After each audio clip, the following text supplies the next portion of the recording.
We're live. Are we really? No intro today, because it's that kind of morning. That's what's happening right now. Good morning, Sean. Well, good morning, Jamaica. Good morning, everyone else out there that's going to be tuning in now and tuning in later. Yeah. I mean, Happy belated Mother's Day to all the mothers I wasn't able to shout out. I don't do the Facebook thing like that. So I hit a bunch of people with personal text messages and stuff like that. Just gave them a shout out.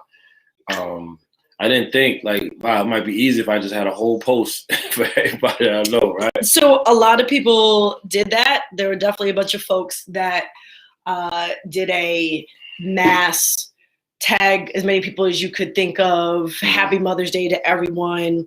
My post was more generic, like, hey, my kids did this for me, and I appreciate them. Recognize, my mom's not with me, and that's sad. And keep pushing. Yeah. That was really what that was yesterday.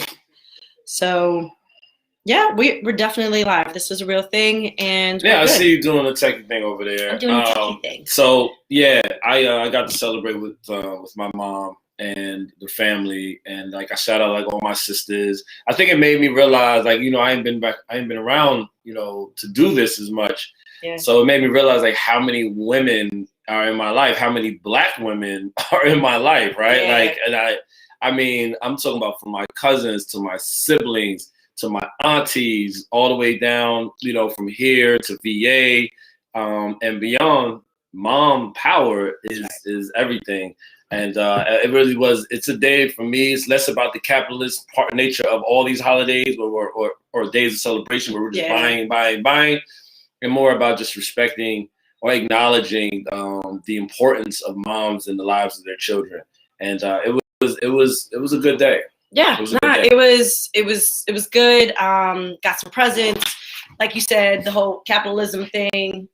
I'm not a fan, but for the first time since I became anti-capitalist, because I wasn't always, I just kind of acknowledged, you know what, I'm still anti-capitalist, and I can appreciate the presents that my children gave me. Yeah. One of them is this. It's a special bracelet that you can add essential oils to, and Okay. The Wusa stuff. Wusa. Nice. Good morning, folks. Oh, Queen DeQuetta in the house. What up? Grand Rising. Hope that you had a magnificent Mother's Day, and all the moms out there, in all the ways that you show up. Whew, because we always have a lot to do after Mother's Day. Yeah. After Mother's Day and throughout the year, especially for the moms. Let's say the dads don't, but celebrate the moms and everything they do. So where do you want to go? We got stuff going on in the news. We got stuff going on in our region as it concerns these court dates for our young people. There's a lot going on. We have the SB. Black something. Can't do the letters. Political action. It was some acronym that we were part of that was actually I think for us in this area some history in the making. You want to talk about that a little bit? You were part of it. Oh yeah, that's right. I am a part of it. Right. I'm a Black woman running for office. That's a real thing. So we're talking about a shift in the political landscape, specifically in the city of Schenectady. Yes.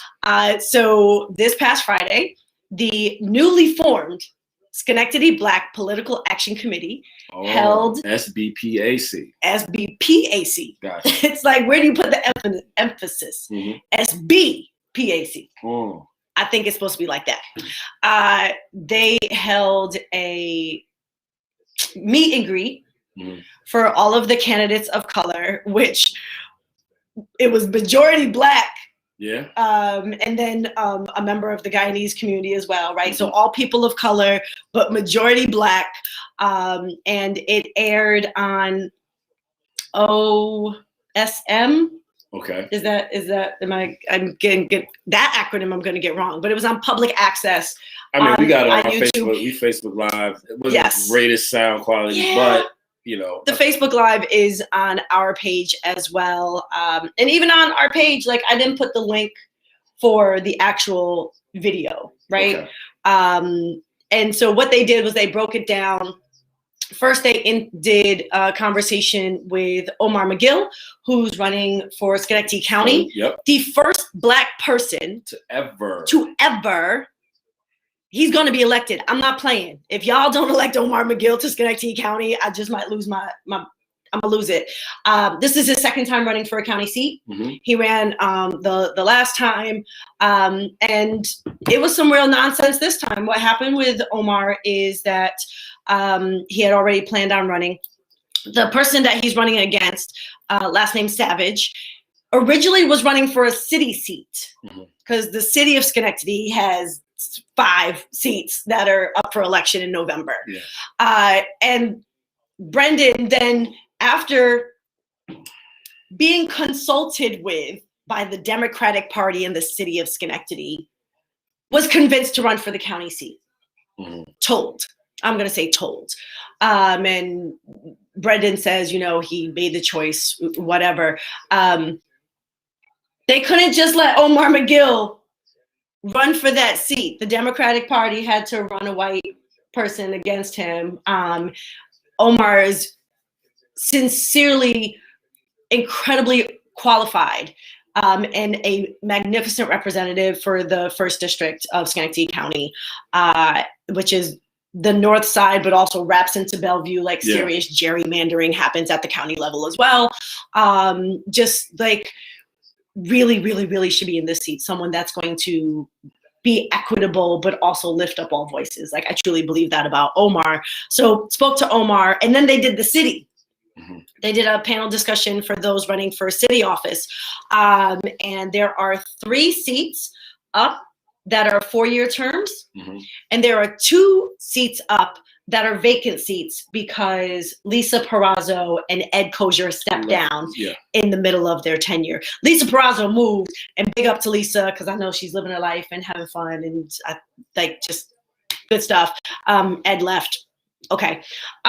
So those 2 seats, so it's 5 total seats. Yeah. But it's really 2 separate elections. So John Mudavarian is an incumbent running for re-election. Marion Porterfield, the woman who is the only person on the city council to speak out publicly about banning the knee to neck head holds. Yes. Also up for re-election, and also has been pressing for changes to our CPRB. Yeah. Damani Farley is running for a city council as well. Those 3 are running for the 4-year seats.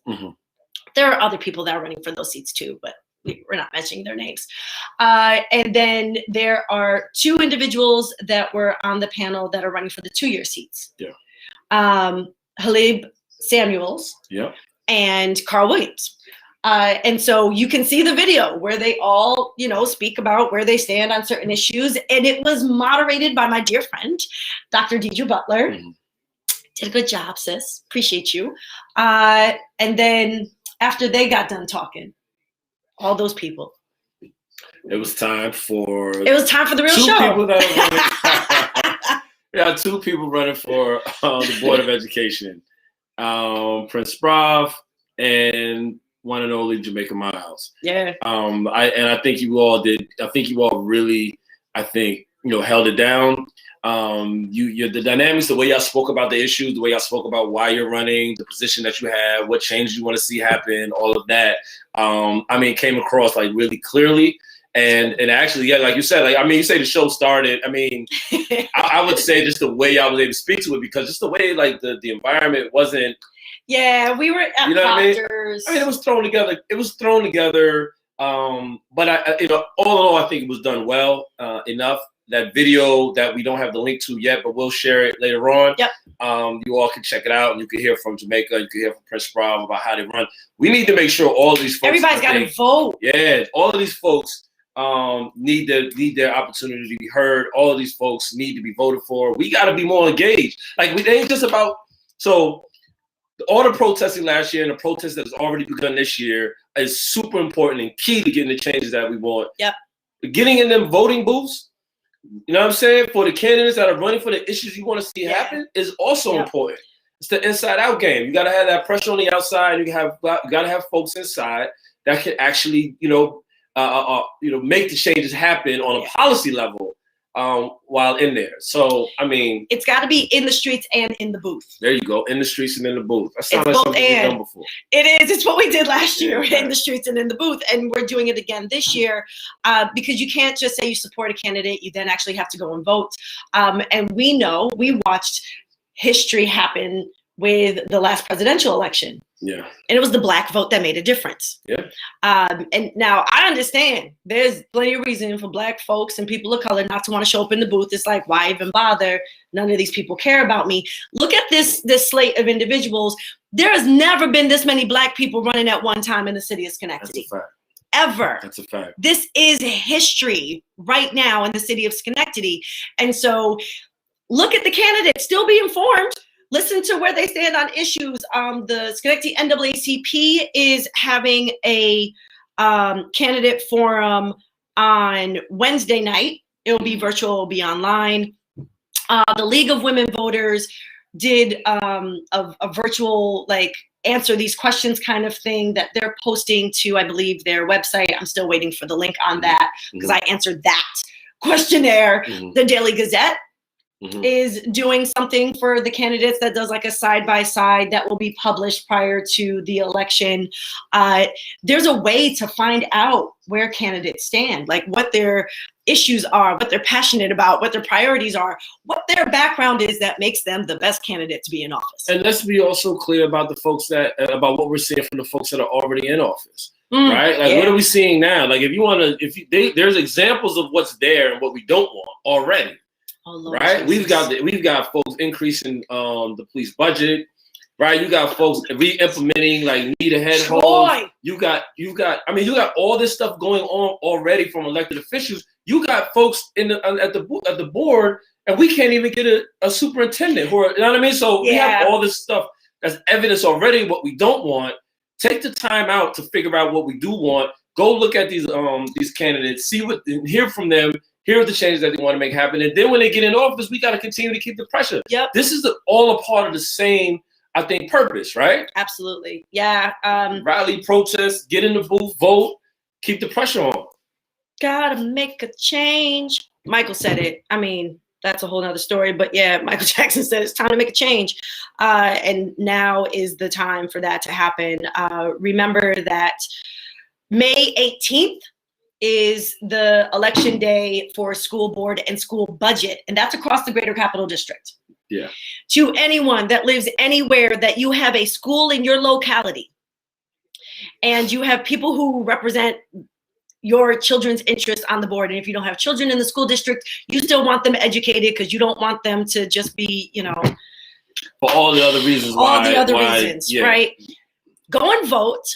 And now when it comes to the school board budget, you vote yes. And I'm going to tell you why. You vote yes for the school board budget because if you vote no, if the budget fails to pass in any locality, Albany, Schenectady, Troy, or any outlying towns, Niskuna, all of that stuff, it just means that they have to go and cut something. It means your children get less. Your community gets less. It's not that they can change the order of how the money is spent. That all happens before you get to the voting booth. Yeah, let me just speak to that real quick. You speak wonderfully about, listen, this is the reasons why we have to vote yes on the budget, despite what the budget may be, because anything it's voting no or the budget not passing means that we get less money. A lot of people don't think that, well, we vote no, we don't like this, that means that we can redesign it, we'll get more money for these things. No. You know what I mean? But that's not the way it's like a design flaw almost. It is. In how the budget is set up. It's a design flaw in a lot of ways, which is just more work that we know we have to get done. Yeah. New York State has a public comment section for the budget after the board adopts the budget. So the school board adopts the budget, and then there's a public hearing. After the fact. And it's set up that way through New York State. It doesn't mean that there aren't times for us to be able to speak and be heard before then, but our school boards do not allow for transparency. They do not allow for accessibility, which is something I'm looking to change. Like Sean mentioned, Schenectady don't even have a superintendent right now. Well, I mean, the interim superintendent's there until August, and then Aaron's leaving for another job. I mean, Bye. we could talk about that. We'll save that show, for next Monday, right? 'Cause that right was before crazy. the election. Yeah. We'll save that for next Monday. But May 18th is the election for budget and May 18th. for school board members, wherever they are. Find out who yours are running for office. And then June 22nd is the primary. That is when, if you are a registered Democrat, I'm Working Families Party, but also Working Families Party actually might have some primaries right now because people were OTBing our line after they said they wouldn't. Explain that another time.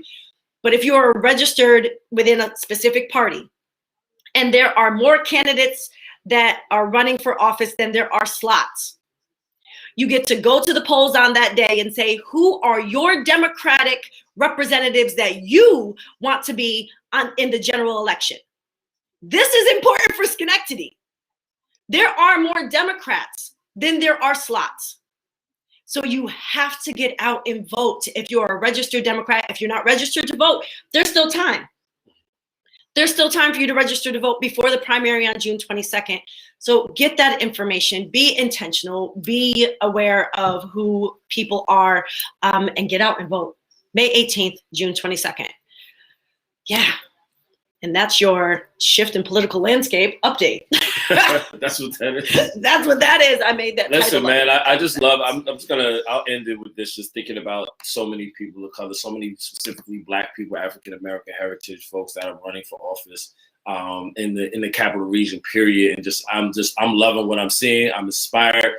You know, it hasn't been this kind of momentum in this area. At least not in my lifetime. Yeah. And I'm just hopeful that we continue to make it happen. And we continue to like push our folks into these leadership positions. And then as a community, like have community leaders that continue to put the pressure on them to make sure that they're doing the things they need to do. Period, point blank. I am just from Troy to my homegirl, D. Collins. Yes, coming out D. doing the Collins. thing, right? Yo, if So y'all many don't people, already man. know, Marquetta Edwards is also running in Troy. Yes. There's a whole, Black women running in Troy. Black women running in Troy. Said what? Facts. Yeah, Marion and I were the only Black women on a whole panel of men in Schenectady. Oh yeah, that's right. That's a fact. Yeah. But definitely. Marion and I hold it down. We're good. We got this. No, for sure. But Ellie just pointed out that Omar is being primaried on the Working Families Party line. So Working Families Party family members, the Working Families Party endorsed Omar McGill for a very specific reason, because he is the candidate that best represents the Working Families Party values. So get out on June 22nd. I will be showing up and voting for Omar McGill. Stop playing. Gwen Wright, Black woman running for Rensselaer County. Thank you for that, DeQuetta. Yes, y'all drop the names in there. Please be sure to drop the names. Y'all check it out. There's all kinds of names being dropped. I'm not going to catch them all in our comments that are on Facebook. If you're watching on YouTube, go to our Facebook page and you'll be able to see all the comments of us there. Yeah, I see the brother Stephen Negron, Tom put that in there, running for the 3rd Ward in Albany, and Teresa running on the WFP line for the city council here in Schenectady. Like it's a beautiful. Like put them all in the chat. Everybody, every person of color, all the people of color. Put them in the chat because we living in this is us living in a kind of history, right? In the Capital District. Right? Are you Think kidding about me? that, man. Like this has not been like this. So and the machine is not happy. No, the machine is not happy. Meaning the Democratic, the political system, the machine here that this determine who's in and who's out. They are not happy seeing this many people running for elected seats, because for them that's a challenge to their power. Right? I don't want us to take up too much time, but you brought this up, and there's no way I'm letting it pass now. If you are a registered Democrat, understand something. The Democratic Party decides who runs, and they make that decision based on who's gonna pull the party line, right? They literally will just say, okay, do you stand with us? Are you here on these places on this issue? Because we as a party, this is where we stand. It's not necessarily about the people. In Schenectady specifically, the Daily Gazette ran the article about the Schenectady Black Political Action Committee. Leadership for the city Dems said, oh, I don't oppose. Thanks. And Joe Landry from the county couldn't be reached for comment. But let me tell you a little secret. That's not a secret.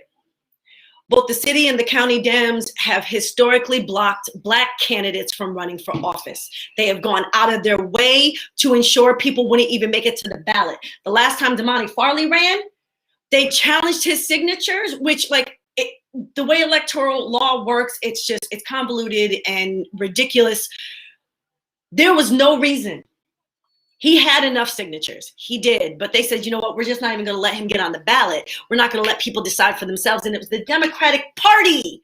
How are you Democrats when you're not running a democratic process, that you are simply making decisions for other people and not listening to the people? So don't feel as if, the Republican Party, this is how they operate. This is how the Democratic Party operates as well.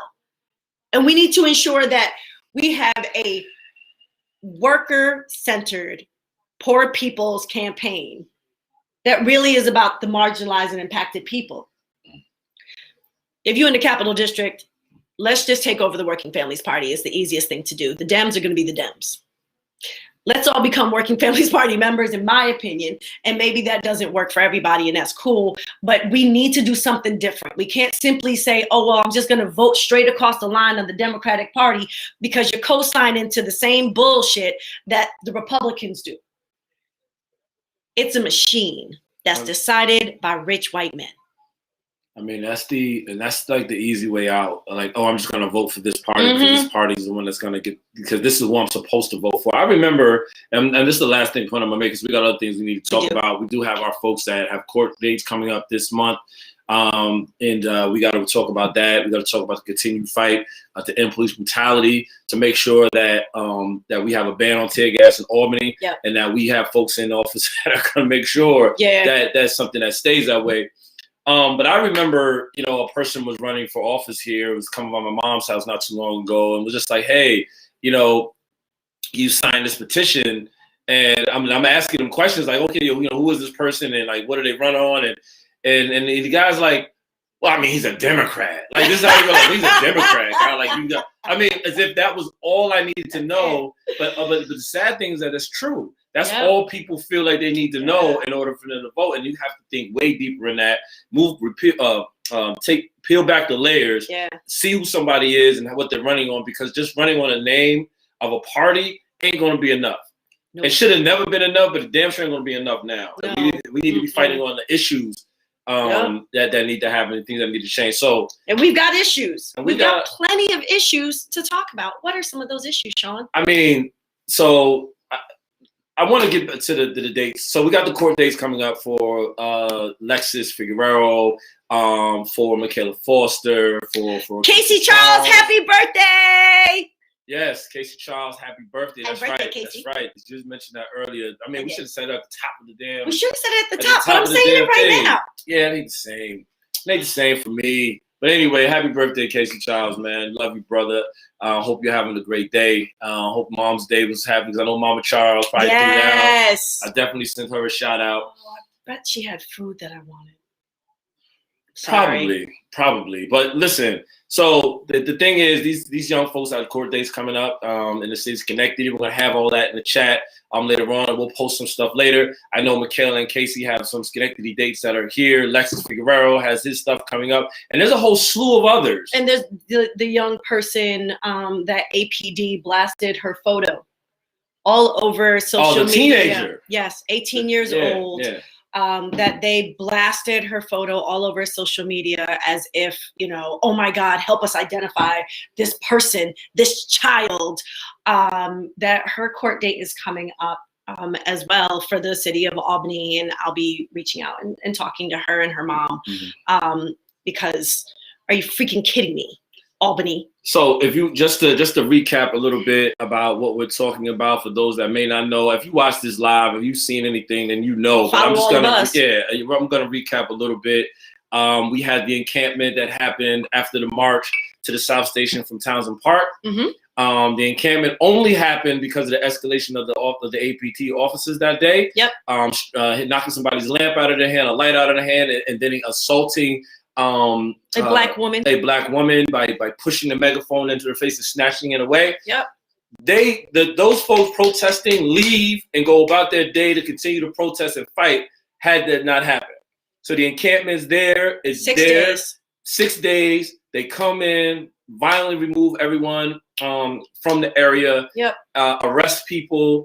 A similar protest that happened. I remember all this was around the murder of another black man. Like the protest started around the murder of Mr. Wright in Minneapolis, right? Yeah. So we have all this happen. City of Schenectady, chalk, charges pressed there, charges pressed in Albany. Trust me, the communities come out and support these young people, right? Because every single person that was arrested, slammed to the ground, put in cuffs, and put in jail has found some support in the community, and that's both from just the local community there, from businesses and people and residents, to also attorneys that have come out to support. And I'm going to shout out to all the attorneys, everyone that's supporting these young people. And the Albany General Defense Committee that has been coordinating with attorneys, getting funds to make sure that these people are supported in every way that they need to be. I mean, they always do a good job working with legal observers when we have actions. Like, this is an amazing group of folks that multitask, because many of their members are also part of the medics. Yeah. Like, these people are wearing so many hats and really supporting in ways that are needed, right? Because we talk about find where you fit. How are you going to support? And this is one of those ways. It's a part of the work. It's part of the work. It's a part of the work. And so shout out to those that are supporting in that way, because it's really needed and it's important. I do want to say that it says on our screen right now, drop the charges, David. Drop the charges, David. And Bob. I don't see any musical notes. Is it musical notes? Oh my God. Drop the charges, David? It is. There's musical notes. You just can't see them. Yeah. So David Soares, for the county of Albany County, is completely capable of dropping the charges against all of the protesters, just like he did for the Wall Street protesters, the Occupy Albany back in 2011-ish. He could drop all those charges right now. And so the call is for David to drop the charges. And Bob Carney for Schenectady County. He needs to drop the charges for chalk. Stop. Just stop. Yeah. Just stop. Just stop. The idea that you are going to villainize and demonize and criminalize protesters for exerting their rights to protest against a police station because they put chalk, and you say, oh, well, it was vandalism or, graffiti. It's chalk. And my good friend Mabel Leon actually was talking to me this past weekend. Shout out to Mabel, who is a rebel in the city of Schenectady and has been for a long time. She said, what are you talking about? We chalked everywhere. She said, we chalked at City Hall. Nobody said nothing about chalk. It's chalk.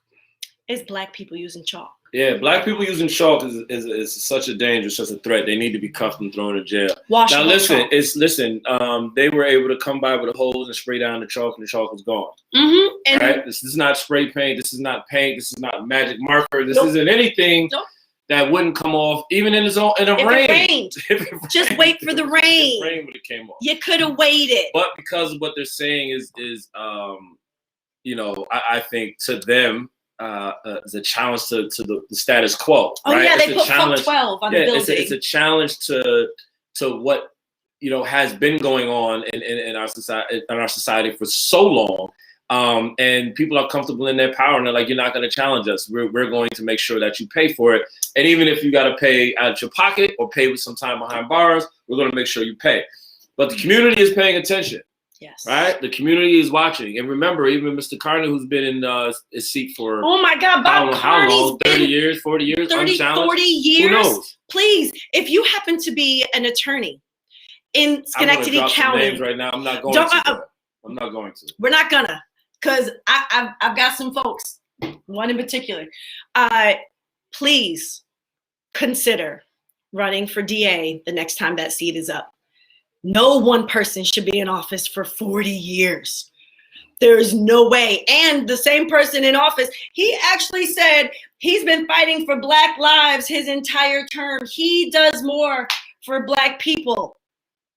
It's on video at this old white man who puts people in cages.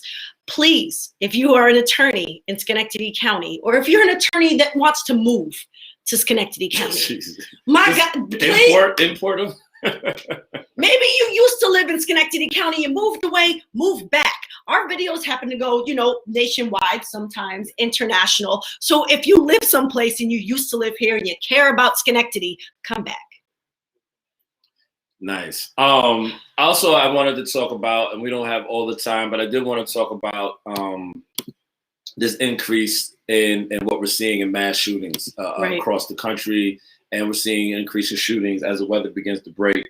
And like people are coming out and like they're lifting some of the, the restrictions on being out COVID. And how late you can be out and all of that type of stuff. And I want folks to be mindful of what they're watching and they're paying attention to the news and be careful of allowing the news to frame, like especially persons of color in this light that is monstrous at times, right? When it comes to these actions, and I want to be clear. Also, I'm not going to diminish the loss of life that has happened. I know there's 9 mass shootings in the country over the weekend, ending in some folks that were murdered in Colorado in a trailer park. A man came in and at a birthday party on Mother's Day and shot up a bunch of people there. And gun violence is a real thing. And it's only getting, I think, worse at times. We need to be out there. This is why I always say this is a battle on so many fronts. It's not just a fight to end police brutality. It's also a fight to address the things happening in our own community, which is impacted by that very system of police brutality. Now, listen, so I said this the other day, right? Yeah. And I was talking to a brother who was so, like, yo, we gotta. Like, as a people, we got to stop this. We got to stop that. We can't do this and we can't do that. And we don't have time to talk about that. If this is happening over here. And I'm saying, brother, this is all a part of the same system, man. Yeah. So this fight to end police brutality, this fight to bring more education funding to our schools, this fight for programs, this fight for counseling, this fight for more investment in the community is also a fight to end those type of interactions and violence in our community. It's not a different fight. And that's the problem. We think about these things in two, like as if they're separate. They're not, right? I mean, and then it's hard for people to grasp that because they think like, yo, it's just these people over here. Nah, that's impacted. All of that violence is an impact of the system of oppression and exploitation that has been happening in our society for too long. And they are the same fight. It is. When you think about the inception of this country, the brutality that was used to steal land from the people that lived here, the rape, the murder, just the complete lack of humanity, right? That's what was brought by colonizers. And the belief that this is how you acquire things. You show up with guns and weapons of mass destruction, and you take it by force. And then if somebody, does something wrong, use force against them. That's what is taught. Yeah. Our military, our U.S. military invades other countries to tell them what to do based on the interests of the U.S. imperialism. But then in our local communities, the police say, don't do that, because if you do, I'm gonna have to kill you. Don't do that. I'm gonna have to beat your ass. No, because what's the saying? We don't use violence to stop violence. We don't use fire to put out fire. We don't use capitalism against capitalism. Yeah. Right? That don't make sense. But if we don't address the root causes of things, if we're not teaching differently and showing up differently, if we're not defunding the police and investing in communities, mm-hmm. and creating that space for a collective and community to come together and ending those silos and bootstrap mentality, then we're simply telling people, well, no, you need to fight for scarcity of resources, and rape culture is real and it's acceptable. And if a woman tells you no, it's not no if you can make her. And, take what you want, and just white supremacy perpetuates violence. And in our local communities, young Black and brown children are taught to use violence to survive. How are we creating a different world that gives them resources and opportunity to show up in different ways because they're all capable? The human potential, right? The human potential of all of us. Yeah, so Fred Hampton, we don't fight fire with fire, we fight fire with water. We don't fight segregation with more segregation. We fight segregation with unity. With unity. Right? Yes. We don't fight racism with more racism or whatever that could be. We fight it with love. We fight it with bonds of humanity. Yeah. And, I think about the fact that, in my reading, in my understanding of like the police interactions and as being the enforcers, they are law enforcement, they are the enforcers of the law. So they mean they are authorized to up to death, to handle problems in the community. And I think about the fact that police officers and the county jail corrections officers and the state corrections and federal, all these law enforcement bodies are utilized in a way to address socioeconomic issues, substance abuse issues, mental health issues, right? They're used to handle that. And there's so many different ways that we can be handling our community as opposed to just always using force. And the idea that so we have deterrence, we have incapacitation, and we have retribution. You need to pay for the crime. You're going to be punished for what you did. This is going to stop other people and you from doing it ever again. And we're going to incapacitate you, meaning take you out of our community and lock you away. That has not helped. No, but with 2.5 million people incarcerated right now, 17 plus million on supervision or parole or probation or something, another 70, 80 million people with a conviction, you would think this country would be the safest in the world. And it's just not. It's not true. We need to be thinking about what we need to be doing better, because what we're doing now is not helping. It's actually perpetuating the violence. Well, do you know what it's helping? Capitalism. The prison industrial complex. Because there's a whole host of ways that it creates a reliance in local communities for their jobs, for their economics. Like, look at where the prisons are. Yeah.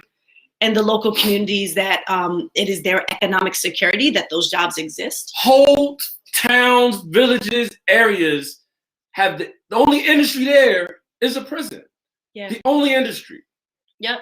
Right? Imagine tearing down that prison and creating a tech valley and people actually being trained to do that work.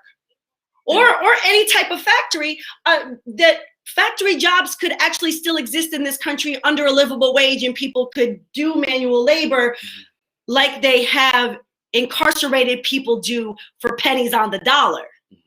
Slave labor still happens in the US.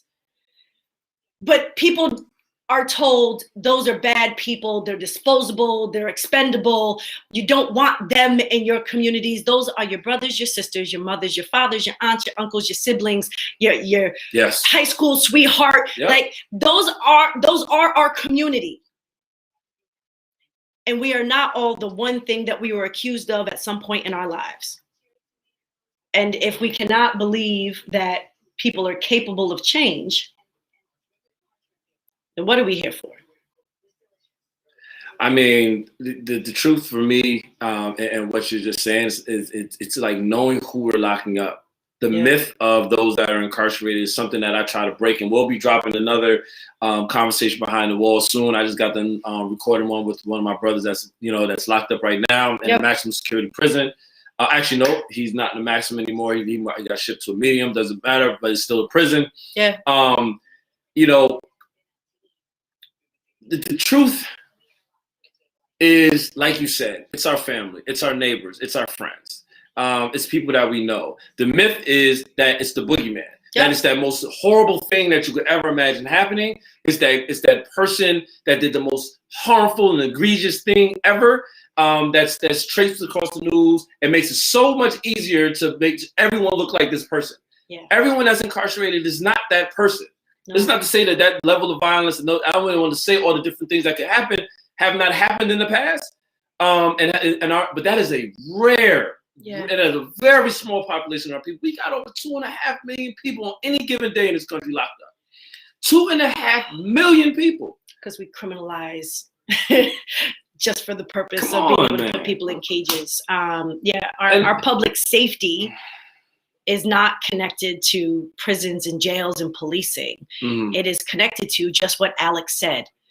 Well-funded schools, job opportunities, public mental health, outreach, healthy food, clean water. Yes, Hoosick Falls still ain't even got clean water. Let's be real. I mean, Hoosick Falls is right there. Department of Corrections in New York State has a freaking annual budget of nearly $4 billion, man.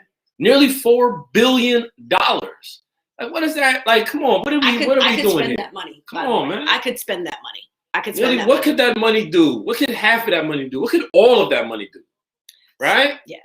In so many communities in need, and that's kind of, but you know, it's so entrenched.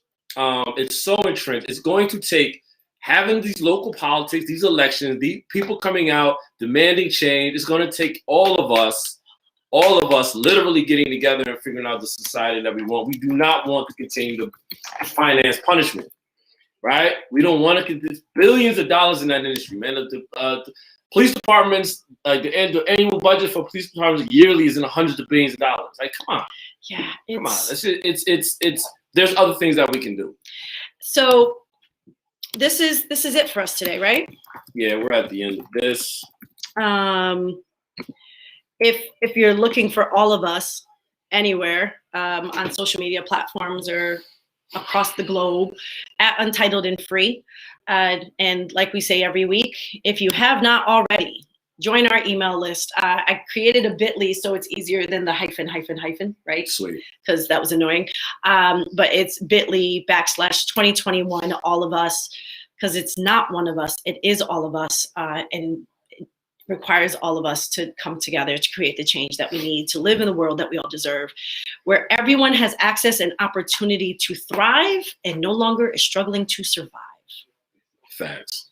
I guess we're done, but we had a couple minutes left, and I just wanted to shout out to the struggle and to the fights that's happening around the world. I just recently was watching the news where you have Israeli forces moving in on Palestinian residents and clashing with them right now. Hundreds of people there have been hurt. They are evicting the Palestinians from a residential area in Jerusalem. Yeah. And that's just a fight that's continuing to happen. It's another example of the worldwide kind of oppression that's happening. The U.S. is definitely a part of that there. Yep. I know in Colombia, they're still there. There are also uprisings happening there. I mean, this fight isn't just here, but we can play our part here locally to deal with what's happening in our area, and then hopefully lead as an example for the rest of the state. And also be connected. Yeah. And also be connected. Understand there are ways to be connected on the global scale, and it happens a lot around worker justice. Yeah. But for sure. Always stay tuned and stay involved, right? Because we are not isolated in this silo as a capital region, as a state, as a country. We live in a global economy. Mm. And we exist globally. What happens one place has an impact on other places. So we need to be aware of what's happening locally and nationally. And the way we're able to do that, right, is when there's more of us. Yeah. Because no one person, no one group, organization, or entity can handle all things. Yeah. But we can all find where we fit and the work that we can do, and then stay connected with each other to be able to share that information and knowledge, and to do the work on a larger scale. And that's the goal of all of us, is to make those connections, to find those voices, and to be able to move forward in a way that allows one more step forward and one less opportunity for Roman to be sitting here having this conversation in 20 years. Facts. Oh. All my beautiful, beautiful grandbabies. Oh my goodness, I know. All right, y'all. It's been great talking with you. Great talking with you, Jamaica. Talking about the issues. We will be back next Monday for our live, and you may see us talk about some things through the middle of the week. We'll see. It's a busy week. Yeah. We got a lot to do. But next Monday, election conversation. All you Schenectady folks, all you residents here in Schenectady, actually residents across the capital region, get out and vote. Yes. But definitely those in Schenectady, get out and vote for Jamaica Miles and make sure that she gets on the Board of Education. We need someone like that with that fire, and vote for Prince Prav. We need that dynamic in our Board of Education. We need folks that really care as much as both of these folks do. I'm voting. I'll be voting for them as well. I'll be voting. All right, y'all. have a good day. Drink water. Take care of yourselves. Take care of each other. And we'll talk to you later. Later.